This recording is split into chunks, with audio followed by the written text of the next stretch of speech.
Thank you for tuning in.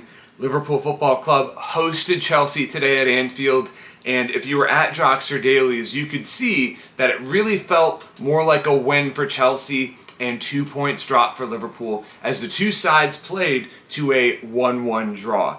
The story of this game, of course, was Reece James's red card. After handling the ball on the goal line in the first half, it was a black and white decision for Anthony Taylor. Let him get away with it completely, or give Reece James the red card he deserved. Of course, Chelsea fans thought that was a harsh decision, but it was still the correct decision. James deserved to be sent off, and of course, Mo Salah scored the game-tying goal to make it a 1-1 tie heading into halftime. However, Liverpool were unable to break the Chelsea bus in the second half. It was a frustrating performance for Liverpool. It almost felt like they had infinite possession in the second half. But interestingly enough, it was Chelsea who created the better chances on the counterattack. Naturally, as I predicted, Virgil van Dijk marked Romelu Lukaku out of the game. I've said it before and I'll say it again. Lukaku is an absolute flat track bully. He does not show up against big clubs. He only scores against small clubs. So unfortunately,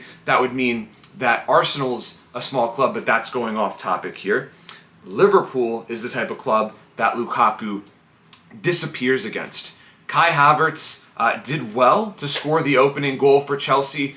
Perhaps Alisson Becker could have done better, but really that blame falls on the Liverpool defense as a whole for not marking the near post. So big disappointment for Liverpool to concede off of a set piece, but naturally the bigger disappointment is the inability of the Reds to break down the bus. It's not like we're talking about a Jose Mourinho bus here where, they're parking the double-decker.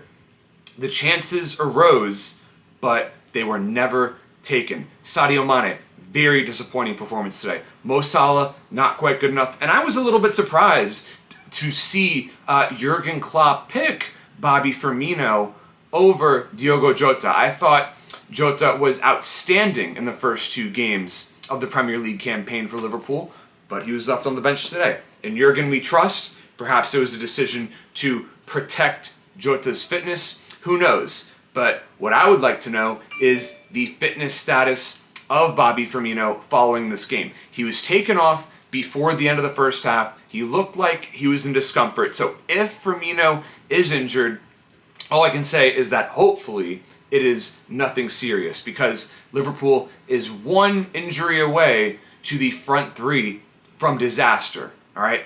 Liverpool is being very quiet in the transfer market right now, which is very concerning. Of course, they have the registration issue of players to accommodate, but if Liverpool does not purchase a striker before the end of the transfer window, that will put the fitness of Firmino and Jota under immense scrutiny throughout the season. Liverpool's starting 11 is as good as any side in the world, but the bench does not compare to the other successful teams in Europe. So hopefully Jurgen Klopp will continue to do a great job of managing the team's minutes.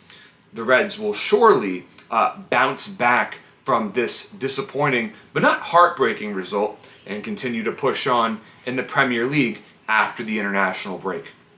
Thank you so much for tuning in, and if you've watched for this long, you might as well subscribe to my channel.